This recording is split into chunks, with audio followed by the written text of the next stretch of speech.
The question, how many hours a day should I be working when starting a startup? I looked at my watch, and it was 5 p.m. I had done everything I needed to do that day. In fact, I was ahead of schedule. I could have easily gone home with a clear conscience. Instead, I walked around the office talking to all the engineers. We had been in business all of a month, and I had nothing to do. There would be many days, nights, and weekends when I would be working my butt off, but tonight wasn't one of them. I should have gone home, but I was too insecure to do that. So I went and talked to Arun and Adolfo for a bit.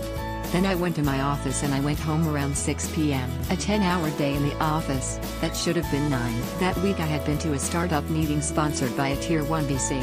The meeting featured a panel of 2 CEOs that had successful exits. Someone in the audience asked the panel, "Can you have work-life balance as a startup CEO?" One of the CEOs shot back, "Work-life balance?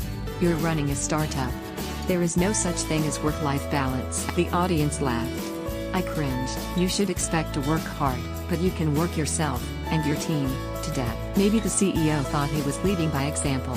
Maybe he felt the ends justify the means. I thought about what life must have been like at this fellow's startup.